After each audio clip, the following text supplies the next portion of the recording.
თუ იცით რა ქვია ცოლქვის საძინებელ ოთახს ქართულად? სანტიაგო. არა, ვინ იცის? სანტიაგო. სანტიაგო თქო. სანტიაგო. ბათალია, ვის გაუგია? მე წარმიკითხავს. ხო. მირთალარაში მასია. ხო. სანტიაგო.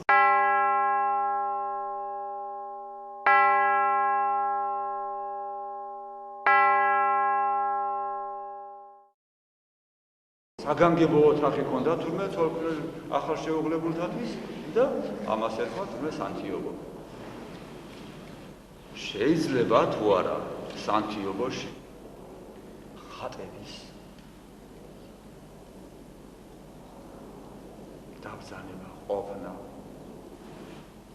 რომ იქ მიმდინარე საქმეებს და პროცესებს ღმერთი ხატების საშუალებით ადევნებდეს თვალს.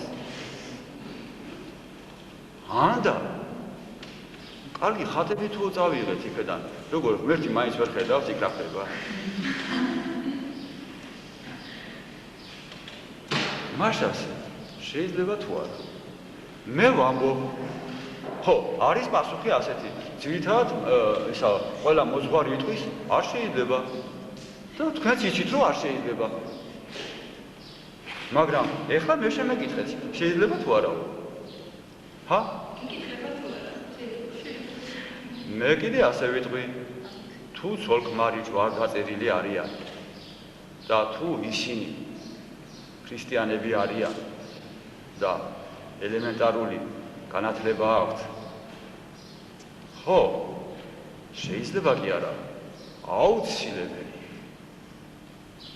რადგანაც ასეთნაირად შეგეკითხებით. დედამიწაზე ის მიერ შექმნილ სამყაროში იმაზე უფრო წმიდათა წმიდა საქმე, იმაზე უფრო ნათელი საქმე, ვინე ადამიანის ჩასახვა არის. შეიძლება იყოს. მე რომ დალოცვილებო ჯვარი დაგწერეთ და იქ რომ საწოლის შეუგინებელი თქვი და შვილიერება დავლოცეთ თქვენი. როგორ?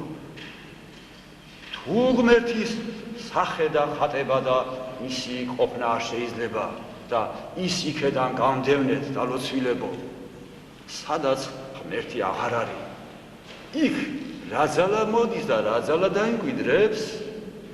გეკითხებით ათეთიკურად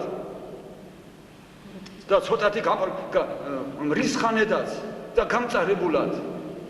როგორ შენ დევნი და განდევნი ხატს ალოცავს ის მინდეს ღმერთს და ესე იგი რას აკეთებ შენ რომ გერიდება ღმერთისა და ხატისა და სიწმინდისა. რას აკეთებ იქ შენს სანტიაგოში? რა საქმეს ჩადიხარ შენ რომ არ გინდა რომ ღმერთს მაგიყუროს? არ გინდა რომ ანგელოზები იქ იყვნენ? რა უწმინდურ საქმეს აკეთებ ისე დალოცვილო რომ არ გინდა იქ ღმერთი რომ იყოს და სატანა გინდა იყოს იქ. ჩვენ ვიცით რომ თუ გვინდა სადმე ღმერთის უფევდეს, იქ ხატებს დავგიდებთ, ვილოცებთ, საქმე ვერს ვაკმევთ. მერე ყველანაირად ვესწრებით რომ გავაწმინდოთ იქაურობა და ჩვენი მოქმედებები წმინდა იყოს, რომ იქ საფრთხო მადლი მოვიდეს, თვითონ იესო ქრისტე მოვიდეს, ღვთისმშობელი მოვიდეს, ეცა მოვიდეს და მათთვის გახსნილი და ღია იყოს ჩვენი მოქმედებები. რას აკეთებთ ისეს დალოცვილებო იმ თქვენს საძილე ოთახში ცოლ-ქმარი, რომ ეშმაკი უნდა მოიპატიოთ. კარგი ბატონო, საქმეველი არ აკმიოთ. ხატები გაიტანეთ. ლოცვა შეწყვიტეთ. ესე იგი რა გამოვიდა? მაშინ საპირისპირო საქმე გავაკეთეთ. რაღაცა რახან საქმეველი და კეთის სურნელება არ გინდათ, მაშინ სიმყრალე დაამკვიდრეთ. ააყროლეთ იქაურება. ღვთის ხატები თუ არ გინდათ, ეშმაკების ხატი ჩამოგიდე მაშინ. მაგრამ აღარაა საჭირო ეს. ეშმაკი უკვე მოსულია. სადაც საიდანაც შენ შეგნებულად განდევნე ღმერთი. და როცა კი შენ ეს უკვე ეს გააკეთე ეს უკვე იქ მოსულია ბნელი ძალა. და შენ თვითონ ახარ უკვე ბნელი, რადგანაც აკეთებ ბნელ საქმეს და გერიდება ღმერთისა. მართლაც არ შეიძლება ცოლქმრის ოთახში ხატები რო იყვნენ და ღმერთი რო სუფელდეს, რადგანაც დღევანდელი ცოლქმრის საწყოლი შეუგინებელი კი არა, შეგინებული. და გარყვნილებას მისდევენ ისინი საწყოლო ოთახში და ამიტომ ცხენიათ მათ ხატების ღმერთისა და ეშმაკის კი არ ცხენიათ, რადგანაც ეშმაკისგან ხდება ეს გარყვნილება. რადგანაც გარყვნილებაა ეს საქმე, როდესაც ეს შვილის გაჩენის მიზნის გარეშე აღესრულება. მხოლოდ ხორციელი სიამოვნების დასაკმაყოფილებლად. რაც კიდე ჭაბუკური იყოს ის გზნებარება შენ შემოგება. ეს რასაც ვლაპარაკობ, არაა შესამოკლებელი, არაა გასალამაზებელი. ცოტა კიდაც აი კისრის ზარღვები დამებეროს და ულამაზო გამოჩნდე. აი ამ საუბრისას. გარყვნილებაში გათესილი ნაყოფი გარყვნილი იქნება და ნაყოფის მერე იმისგან აღმოცენებული შედეგი როგორი იქნება? ხა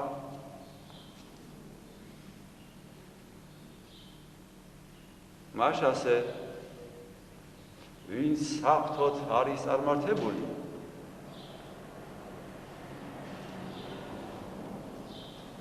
ტობიას ამბავი გაიხსენეთ. ტობია არისო? იქ მისი საცოლეს სანტიოგოში ბოროტი ძალა რაღაცა სახელის კი იყო იმისი. კლავდა საქმროებს. ილოცეო იქაო, რაღაცა ესე გააკეთეო, რომ ის ბოროტი წავიდეს და ნათელი მოვიდეს. მას შვილიერება, მას ადამიანის გაჩენა. დედამიწაზე ასია, მართლმადიდებლებაში ასია. მართლმადიდებელი ქრისტიანი, როდესაც შეუღდება, თulis რომ ეს ბოროტი საქმეა, შვილის ჩასახვა ბოროტი საქმეა, ბინძური საქმეა და აი შეხედეთ. აი აღმაშფოთებელი საქმე.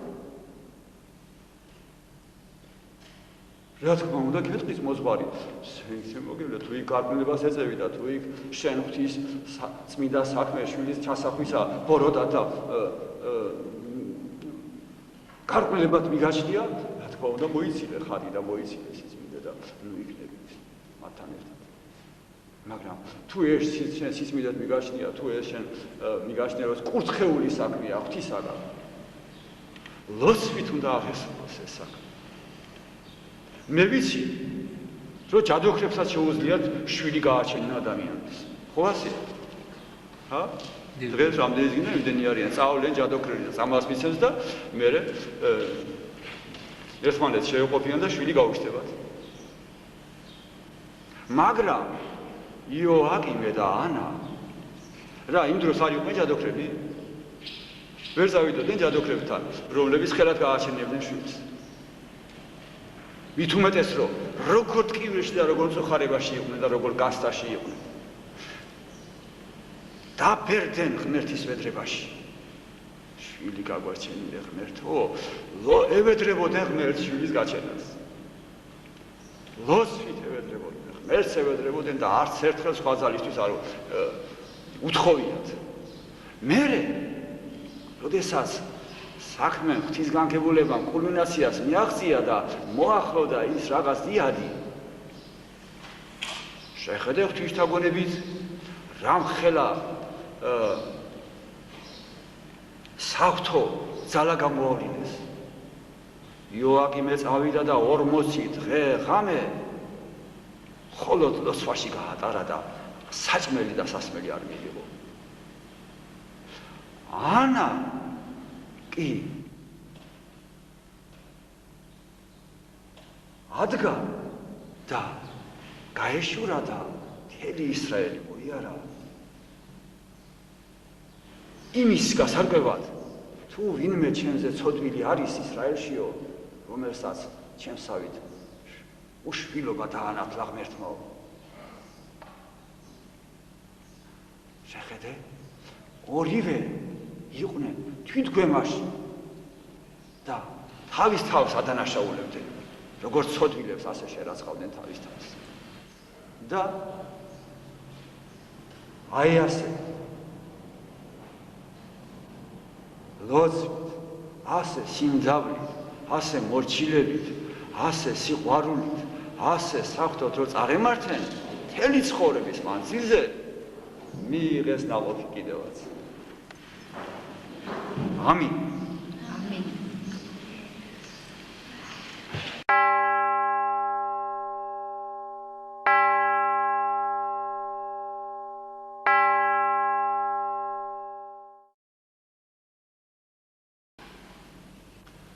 ეხლა პირდაპირ გეტყვით პირადად ჩემს შეხედულებას ამის შესახებ. ანუ უბრალოდ რაც საქართველოში ყოველთვის იყო ქართველი კაცი საქართველოში იყო ჯულის შემსმარებლობა.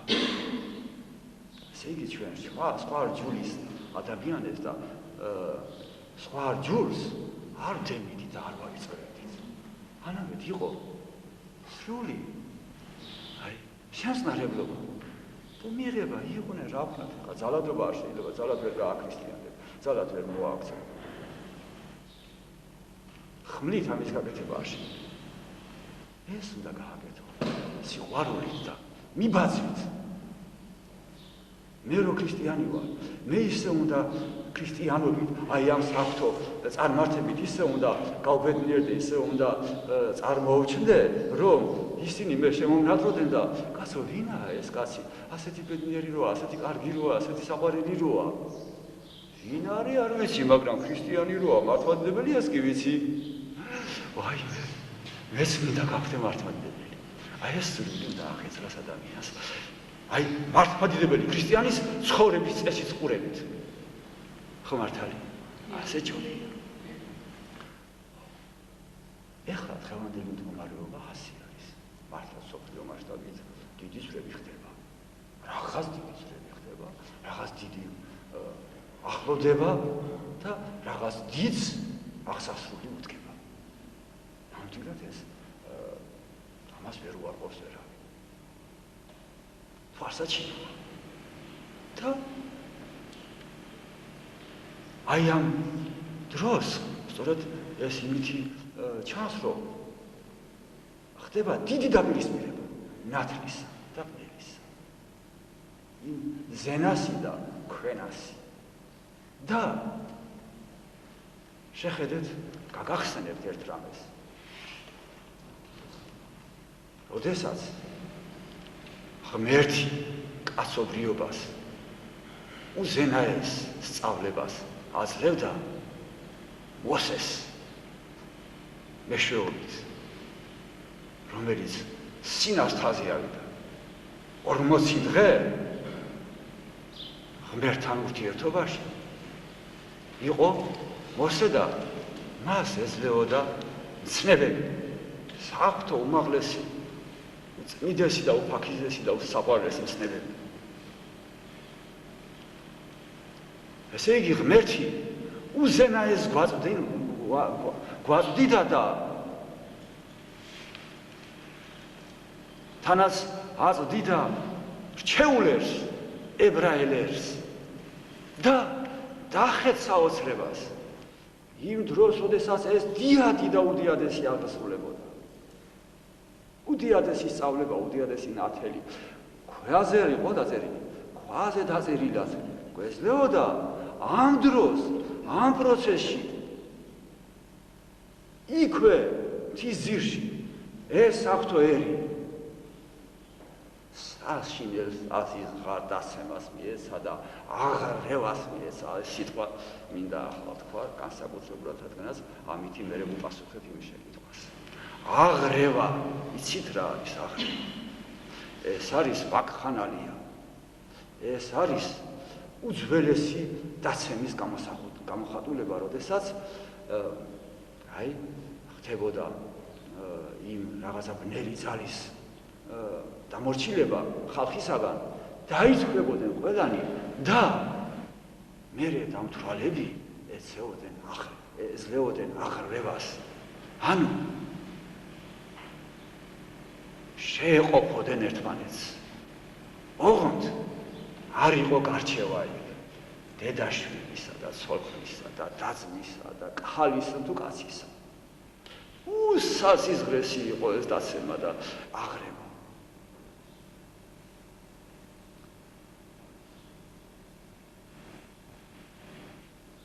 აი ამ აღრევას, მსგავს აღრევას, ოღონდ უკვე სულიერ დონეზე გთავაზობს აი ესე ლამაზად დათაფლულად შემოპარული ეკუმენიზმი. მართლმადიდებლობა არის სამეუფო გზა, ზენაგზა. აი, ჩვენ უნდა ვადიდოთ ჩვენს გზას. გზა უნდა ვადიდოთ ჩვენ, განვადიდოთ ჩვენი მართლმადიდებლობა, სარწმუნოება უნდა განვადიდოთ. მაგრამ ჩვენი თავი არ უნდა განვადიდოთ. უნდა დავიცვათ ჩვენი სარწმუნოება, უნდა განვამტკიცოთ ჩვენი სარწმუნოება. ეკუმენიზმი არ გვინდა, რადგანაც იქ სასთურებით მატერიალური კეთილდღეობა, გადაადგილება და გადმოადგილება. თუ შეხვალ მაგ საზოგადოებაში, მივლინებები გექნება აფრიკაში, ამერიკაში, ეგვიპტეში, სადაც კიდე აფრინდები, გამოფრინდები დაგაფინანსებენ და იქვე მერე ერთობლივ ლოცვაში ჩაგრთავენ. ხო და ახანი უკვე შესული ხარ იმ ორგანიზაციაში, მოვა ახლა შენთან სატანის მსახური და გეტყვით, მოდი ახლა მე და შენ ვილოცოთ. ეკუმენური წესით და რიგით მე და შენ ვადიდოს, ვინ ვადიდოთ? შენ ვის ადიდებ? მე ჩემს ბატონს ვადიდებ, იქვესნაირის მეუფეს. შენ ვის ადიდებ? მე ერთი მყავს მაღალი. აბა ერთად ხმაშეწყმულად ადიდოთ. როგორ გამოგვივარ ხმაშეწყობა? ერთად ის რო დავინახო, მე იმას ხირბილი უნდა ჩავუნტრიო, მე იმას თვალები უნდა დავთხარო. რადგანაც ის მოდის და მიბღალავს ის მინდერებს. როგორმე უნდა გამოვიგერიო ის და იმასთან ერთად მე ხორუმი ვიცეყო? ვიგალობო? საკურთხეველში შევიყვანო? ქრისტეს დემნები დაუშვათ აი რასელის ან და სექტანტი მღვდლობის უარყოფელები არიან და მათთან ერთად გავერთიანე. მღვდლობას ვინც უარყოფს, ის უარყოფს იმ უპირველეს უზენაეს მღვდელს. ქრისტე ხო მღვდელია, პირველი მღვდელი ის არის, ხო? კარგად გიპასუხე? ზუსტად გიპასუხე?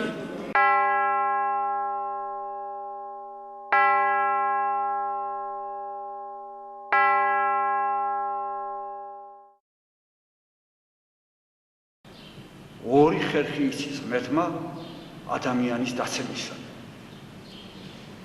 ერთი ხერხი ის რომ ნიჰილიზმს, გულაცრუებას, გულარძნილობას დაბადებს შენში საკუთარი თავის მიმართ, სულის მიმართ, როგორც სიცოცხლის მიმართ, როგორც ღვთისკვნილების მიმართ, რომ რინა ვარ, მაიმუნი ვარ, გაფიქრებინებს, ხორცი ვარ და რა ღმერთი, რის ღმერთი, რა სულიერება, ადამიანი ვარ, სული ვარ, არადიული, ეს არა, ხორციელი ვარ, ჭამას მაშია ჩემი თავარი დანიშნულება და ბედნიერება. ხორციელ გართობაში და ხორციელ სიამოვნებაში. და შეხედეთ, აი ასეთი სწავლება და ასეთი დამოკიდებულება ადამიანს დასცემს და გაანადგურებს სულიერად. ზუსტად იგივე ემართება ერს, როდესაც მას ჩააგონებენ. რომ როგორც ერი, ქართველი ერი არის უმაქნისი, უვარგისი, უღმერთო, საერთოდ ერი როგორც ასეთი ვის შექმნა, საიდან შეიქმნა. ეს როგორც კამათელი გაგორდება, ისე გაგორდა, როგორც ადამიანი შეიქმნა შემთხვევით მაიმუნისაგან, რაღაცა შერჩევით, რაღაცით, ნაირად შეიქმნა ადამიანი, ასევე შეიქმნა ერები. ადამიანთა რაღაცა ნათესაური ერთობები. არაფერს არ წარმოადგენს ეს. ცხოველთა პირუტყვთა რემაა ეს, ღორების კოლტია ეს. და გინდაც ქართველები და გინდაც სხვები შეიძლება უკეთესები იყვნენ, მაგრამ ქართველები ვართ ღორების კოლტი, გადასაშენებელი. აი ამას ჩაგვაგონებდნენ თუ არა? ჩაგვაგონებდნენ. როდესაც ექსპანსია ყოფილა მტრისა, ხო? ამას ჩაგვაგონებდნენ. ამას ჩაგვაგონებდნენ ქართველებს და გაგვიждდა ზვალბილში ეს ჩაგონება და მივიღეთ არაბობის დროს. დიდხანს გრძელდებოდა არაბობა და დაკარგა ქართველმა კაცმა ქართული ხასიათი და ბუნება. ზნეობრიობა, სარწმუნოება. როგორ გადაელჩინა ღმერთს თავისი ერი ამ შემთხვევაში, ქართველი ერი ამ შემთხვევაში. პირველ რიგში ღმერთმა იზრუნა სულიერებას და ვიცით რომ ჭირდა ეს ყველაფერი, მაგრამ მოახერხა ღმერთმა და აი ტაო-კლარჯეთში მოხდა ის რაღაცა სამონასტრო ძვრები, ერული სულისკვეთების გაღივება, დამკვიდრება. ხო გახსოვთ? სერაპიონ ზარზმელი, გრიგოლ ხანძთელი და სხვები ახლა ეს ისინი თავის მათი სახელები არ ხმიანდებოდა. ეს არ იყო თავად. არამედ იქიდან დაიზრა ეს სულიერი აღმავლობის ტალღა და რადგანაც ერთ მხარეზე ძალიან იყო გადახრილი ნიჰილიზმის, ცინიზმის, ეროვნული უღირსების შეგრძნება და შეგონება და შთაგონება ღმერთმა აღძრა და შთააგონა იოანეს ზოსიმეს და დააწერინა ქებაი და დიდებაი ქართული საერისაი. ასევე მრავალი ნაწარმოები შეიქმნა მაშინ ქართველ გმირთა და ქართველ წმიდანთა წარმომაჩინებელი. რო ჩვენში ეროვნული სულისკვეთება არ ჩამკვდარიყო, საღვთო სულისკვეთება არ ჩამკვდარიყო, არ გარყვნილიყო, არამედ წელში გამართულიყო. მაგრამ ამას ახლავს საშიშროება.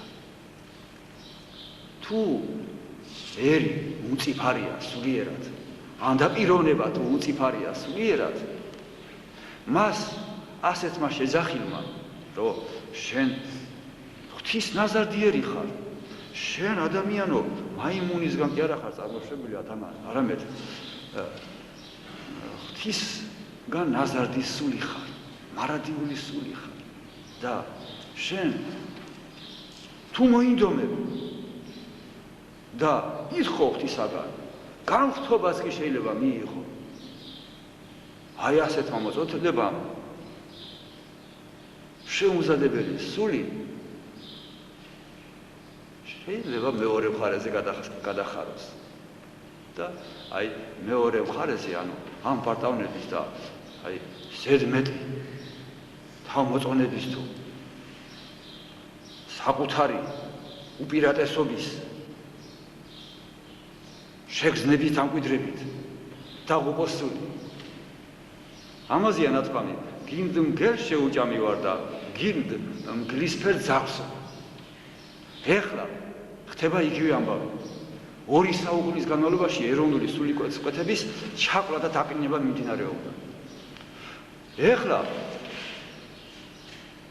სწორედ სამღვდელოებაშიც კი ზოგიერთები ამტკიცებენ, რომ საერთოდ გამოვიდა, რომ საქართველოს ეკლესიას კი, როგორც აი კანონიკური, აი გალობაზე ვლაპარაკობ. თურმე ქართული გალობა ყოფილა არა კანონიკური და ამტკიცებენ, რომ ეს რაღაცა, აი მე ახლა ამის სპეციალისტი არა ვარ, მაგრამ რო კითხულობ ამას და რო ვერ ყვევი ამ ბავშვი, აღშფოთება მიყვებს. ესე იგი, ამ 200 წლიანმა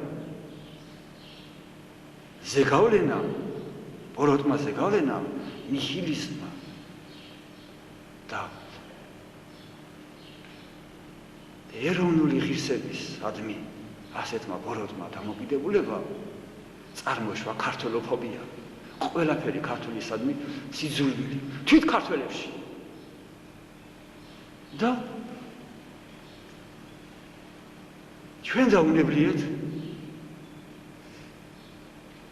გადავარდით ერთ უკიდურესობაში, რომელსაც ქვია აი ეს უღირსების შეგრძნება.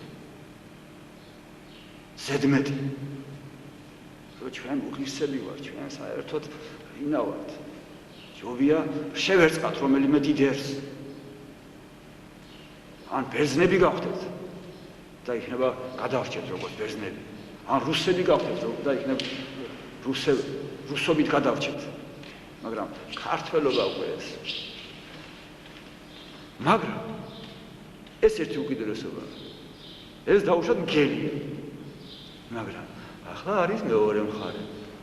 აი ქართული ენა, აი ჩვენ და სავარჩენა ვარ და ღვთისმშეული ერი ვარ და ღვთისმშობლის წილხვედრი ვარ და აი 64 თურმე თავისთვის უნდა და ეს ქვეყანა ღმერთს და ჩვენ ასე და ჩვენთვის გაიმეტა და ჩვენი ენა და შუმერიდან მოდის და ამენაზე არის ყველაფერი და შეხედე ამბარდავნება მე ასე ვამბობ ამბარდავნება რა არის ამბარდავნება არის უპირატესობის შეგრძნება სხვათა მიმართ როგორ არა ვართ რჩეულიერი მაგრამ ისეთი ვერ რჩეულიერი ვართ და ისევე ნაზარდი ვართ ღმერთისაგან როგორც აფრიკის რომელიც გნებავს ჯუნგლებში მაცხოვრებელი ხალხი ყველა ერი ყველა ენა ღმერთისგან უსათუთესად არის ნაზარდი და ყველას ღმერთის დის და ყველას თავის-თავი უნდა უყვარდეს და ყველას თავის-თავი უყვარს ბუნებრივია ესე იგი ოღონდ იმისი თქმა რომ მე ესე იგი თავის-თავის არ შეყვარება როგორც ღვთის ნაზარდის და მოძულება ან და თავის-თავის ზედმეტად შეყვარება რომ მე ვარ განსაკუთრებული და თქვენ სხვა ერებო მე ვარ ეს საღვთვერი და თქვენ არაფერს არ წარმოადგენთო ეს არის ბოროტება ორივე დამღუპელი აი ის ოქროს გზა ის ნათელი გზა რომელიც არის ამ ორი უკიდურესობას შორის ეს არის ჩვენი გზა ღვთისმშობლის რჩეულიერი რო ვართ როგორ ღვთისმშობლის წინხვედრი რო ვართ ჩვენზე ნაკლებად უყვარს ღვთისმშობელს დაუშვათ სომეხიერი ანდა ფრანგები ანდა რუსები ჩვენზე ნაკლებად უყვარს და ჩვენზე ნაკლებად ზრუნავს მას შეიძლება დედას შვილები ერთმანეთისგან განსხვავებული ყავდეს და თუ კი დაასაშვებია რომ რომელიმე შვილი ცოტა გზას ასთა და ვერ იზრდება რომ უნდა ისე და გარკვეულ ღალატშია და სწორ გზას არ ადგას არ არის ცნობილი რომ გზასასწრელი შვილი კიდევ უფრო მის მიმართ განსაკუთრებული სიყვარული აქვს დედას შობებს და განსაკუთრებულად ზრუნავს მის კეთილად მოქცევაზე მართალი ვარ თუ არა ესე იგი უკიდურესობები ბოროტისგან არის მაგრამ წონასწორობა თისგან არის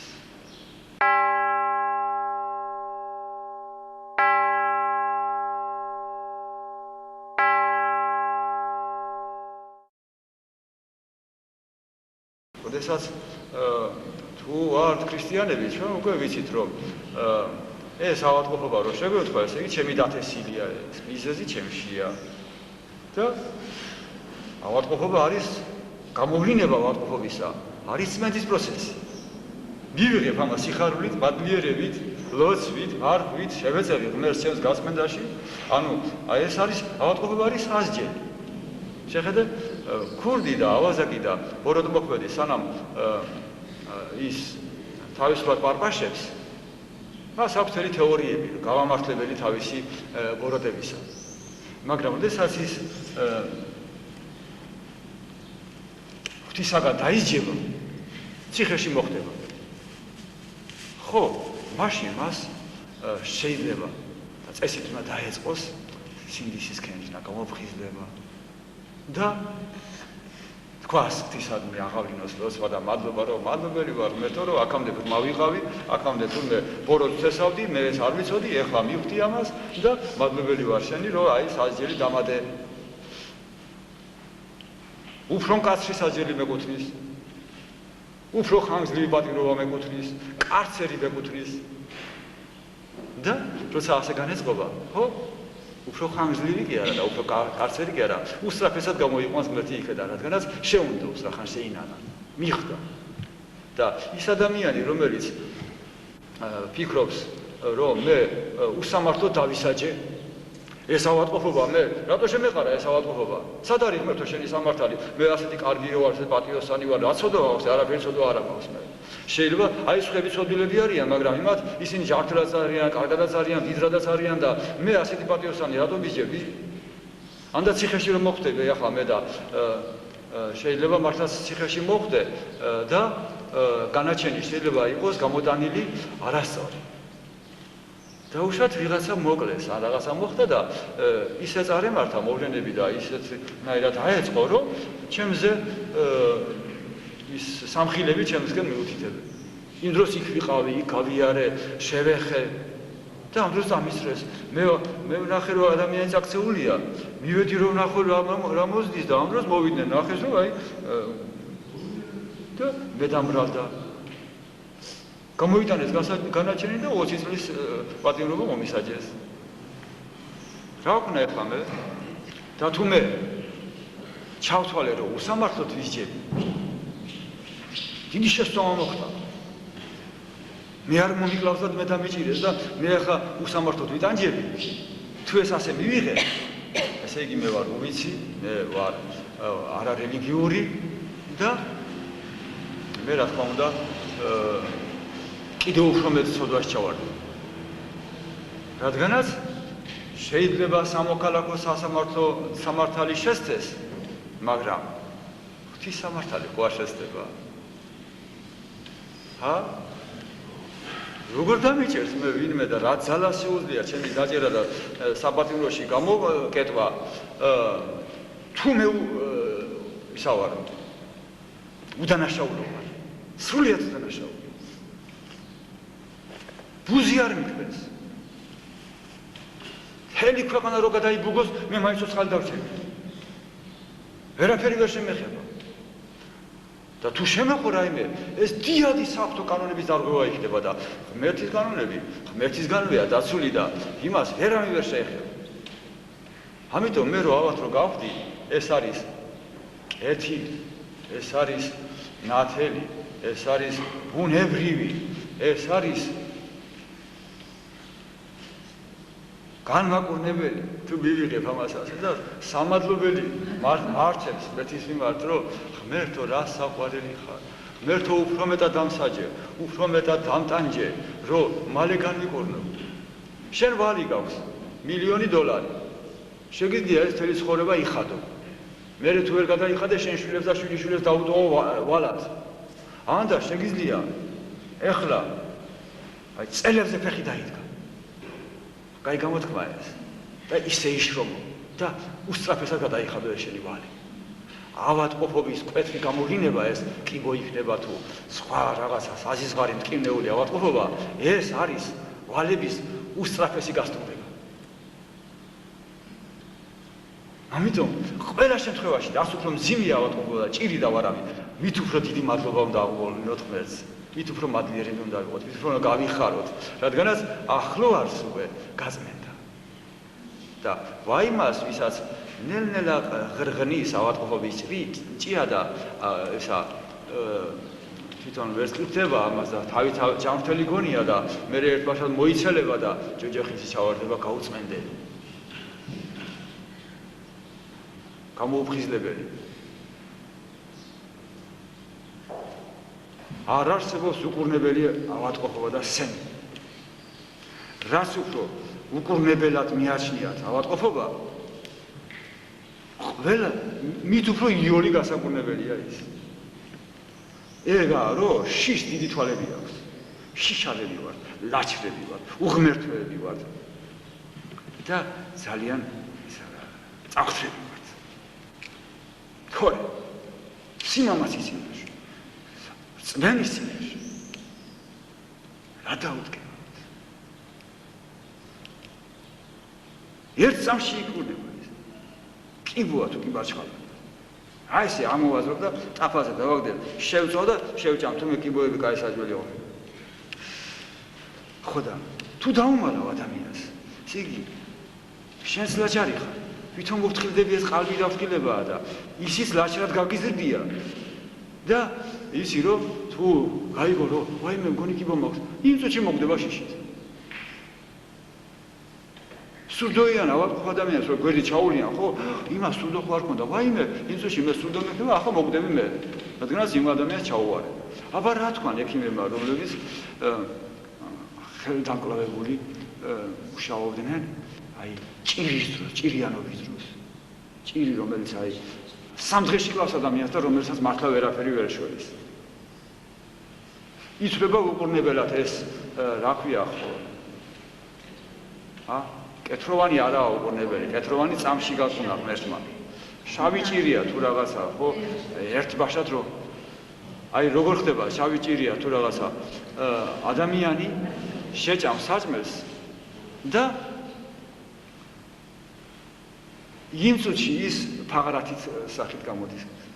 და რომც არაფერი არ ჭამოს, შიგნეულობა რაღაცა ემართება და იშლება და გამოდის უკან.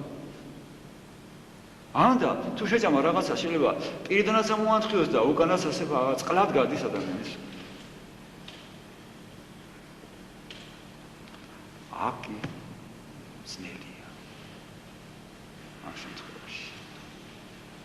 ხოდა, მაგრამ არსებობს ამის შესახებ ესეთი ლეგენდა. მოგიყვეთ? კი. ხოლერა ქვია თუ რა ქვია იმ ჭირს? შავი ჭირი, ხო, შავი ჭირი, კაი სახელი. შავი ჭირი მიდიოდა გზაზე. ხო და იმ გზაზე ერთი ბერი ლოცულობდა. დაყუდებული იყო იქა და ლოცულობდა. ო, გამარჯობა, გაგიმარჯობა, საით მიდიხარ შენ შავ ჭირო? აი, მადამ ქალაქში მიდივარ. კაში ასე. დავალება მაქვს ისაგან იქ ძალიან დიდი ცოდვები დადრიალდა და 5000 კაცი უნდა მოვუყო. ასიდამა. წავიდა. მერე მართლაც იქ დაადრიალა მთელი ამბები, ხო და 5000 გარა და 20000 მოვდა, თუ უფრო მეტი. და მოდის ახლა უკან ეს შავი ჭირი. გამარჯობა და არ ყოფილიყარ შენ სიტყვის კაცია ეგუნება ეს წმინდა მამა. რატო? შენ მე მითხარი 5000 კაცი მყავს მე. დავალებით მოსაკლავი და ამდენი რატო არ მოწყვეტ? ნუ რას გაცრავად, ნუ რაფერს მაბრალებდერო. მე ზუსტად 5000 კაცი მოვყარი და დანარჩენები თვითონ დაიხოცენ შიშით. ლაჩრები ყოფილა. ერთმანეთს არ დაეხმარნენ, პირიქით ერთმანეთს გარეთ ყრიდნენ, იმას რა ქვია, ცილებდნენ, არ ზრუნავდნენ მასზე ავადმყოფებზე. ავადმყოფი შეიძლება საერთოდ ავადმყოფი გამოსცა, თვითონ ავადმყოფობა გამოსცა, თვითონ ავადმყოფისთვისაც და მისი უყოფთათვის. ვაიმე არაფერი გადმომედოსო და მოიგზულებ, მოიშორებ, სადღაც გადააგდებ და არ ილოცებ, ისთვის არ ჩაიხუტებ გულში. მე მახსოვს სიჭაბუკეში შემსავსაც მე თვითონ თვლიდი ჩემსავს და სხვების მთვლიდნენ მე რაღაც კეთილშობილად და მსხვილ და კეთილ ადამიანად. და ერთი მეგობარი მყავდა, სოხუმელი ვაჟკაცი იყო და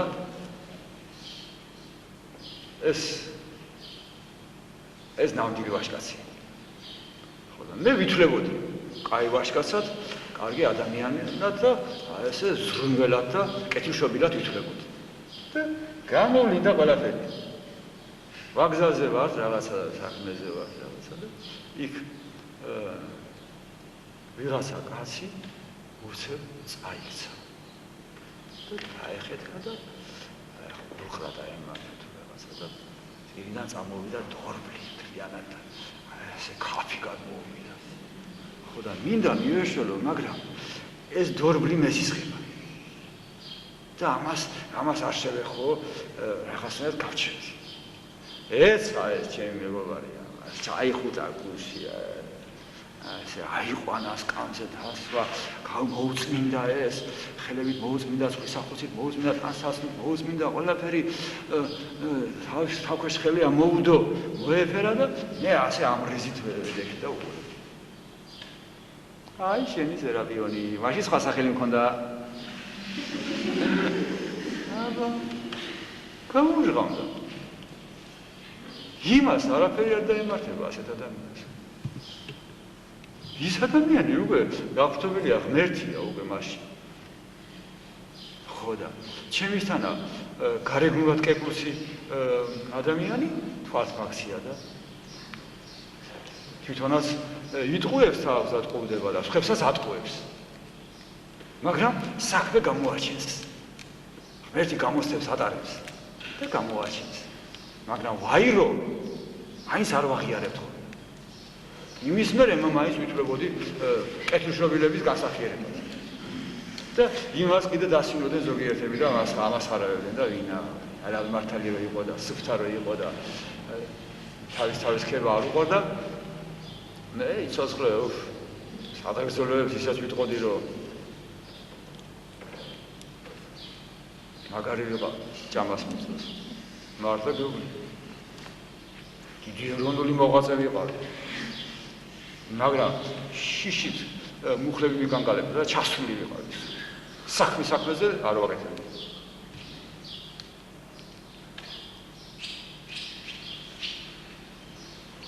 იდება.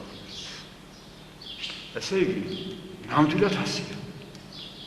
უმძიმესი ავადმყოფობები უფრო იოლად იქნება. აი გრიპი და სუდო მედიცინას შეგეკითხეთ, ყველაზე უფრო მეტი ადამიანი კვდება თურმე გრიპისა და სუდოს შედეგად. ზეგავლენით. ემას ეს მიაჩნიათ თითქოს არაფერიო. ეს ცელავს ადამიანს. ცელოზი რა? ერთ წამში იგუნება ყველაფერი. ყველა ავადმყოფობას ყავს თავისი დემონი. ღვიძლში დემონი შედის. ის დემონი თუ გამოიყვანე იქიდან. და ის დემონი არის იქ შემოსული შენი ცოდების გამო, ხო? თუ ჩემი ცოდების გამო ბოდიში. ხო? ცოდები უნდა შევწყვიტო, ცოდები ჩადენა და ღმერთს პატიებავთ, ხო? და ასევე იმ ცოდების აი ცოდვა ის კი არაა, რომ ერთხელ რაღაც ჩაიდინე. ცოდვილიანი ჩვევები და ხასიათი გვაქვს ჩვენ. აი ამ ცოდვილიანი ჩვევის და ხასიათის და ბუნების შეცვლა არის მთავარი. ისე ვერ განიკურნებ.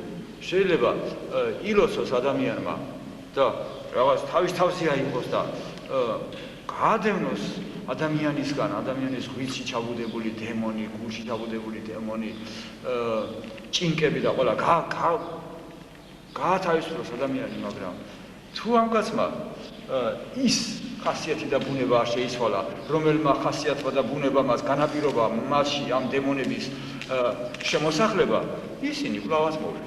და ქრისტიანობს ერთი რო წავა, იმისა მერე დასუფთავებად გულში წავა და 7 თუ 5 მოიყვანს, უფრო თავისზე უფრო ძებს და უფრო უარი გმარებას ჩავარდება ეს ადამიანი. თუ ჩვენ ღვთის წინაშე ღმერთს ვეტყვით, ღმერთო, ოღონდ ეხლა გამკურნე და მე ვესწრები, რომ ამ იერიდან შევიცვალო. ვესწრები. შენვე დამეხმარე ღმერთო, შენვე წარმიმართე, შენვე გამომზარდე, შემეწიე და შენვე მიხსენ, გამწმიდე და გამასპეტაკე. მე ამას ყველანაირად ვესწრები, მაგრამ შენ უნდა დამეხმარე. მაშინ უსწრაფესად დაიწყება განკურნება, ახალი ცხოვრება, ახალ ადამიანად უნდა გადავიქცეთ, ძველი ადამიანი უნდა მოკლათ.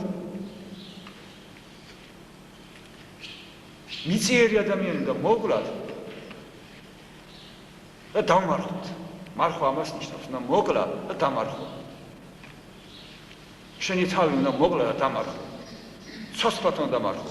შენი ხასიათი, შენი ბუნება, შენი უკეთურება, შენი ამპარტავდება, ქედმაღლობა, თავნებობა, თვისნებობა, პატიმოყვარეობა და ასე შემდეგ. მართალი ვარ? არაფერი შემეჭალოს გასა.